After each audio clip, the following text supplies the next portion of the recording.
Job to keep your children safe. They need to be up to code. But hundreds failed to get an important inspection. My kid's safety could be at danger. Tonight, an exclusive 5 on Your Side investigation, Daycare Dangers. How your provider could be putting your little ones at risk. Picking a daycare provider is one of the hardest decisions a parent will ever make, and of course, safety is a #1 concern. Yeah, of course, but there are hundreds of daycares around Northeast Ohio that don't make the grade. On Your Side, investigator Sarah Buttison reveals whether your child care center is among those failing inspections. Chris, fire extinguishers, visible exit signs, and a clear escape route are all things fire inspectors look for to keep kids safe. But we found hundreds of violations at Ohio child care centers when it came to fire inspections.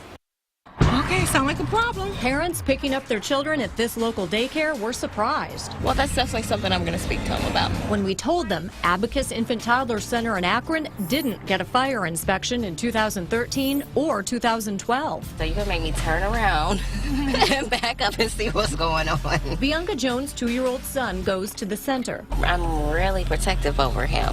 So, and I have an older one that's actually around the corner at the daycare as well. They also didn't get their fire inspection in 2013. But this isn't an isolated case. An exclusive 5 on Your Side investigation found more than 500 violations since 2011 at Ohio child care centers, all related to overdue and incomplete fire inspections. They include a center in Elyria seriously overdue for a fire inspection, 2 violations in 2 years at this Cleveland center.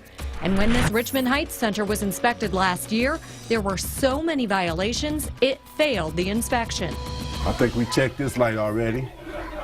Yep, we did. State law requires centers schedule yearly inspections with fire inspectors like Ronald Mitchell. Your exit signs, your exit doors, your emergency lights, your evacuation notices, all those things have to be in compliance. Cleveland Fire spokesman Larry Gray says there's no excuse to miss one. They're taking the most precious commodity that we have, and that's our children, in their hands. And you would think that they would want to stay in compliance. Especially when you consider the consequences. We found at least 50 fires reported at child care centers in Ohio since 2011. The house on fire or what's on fire? The daycare. The whole daycare?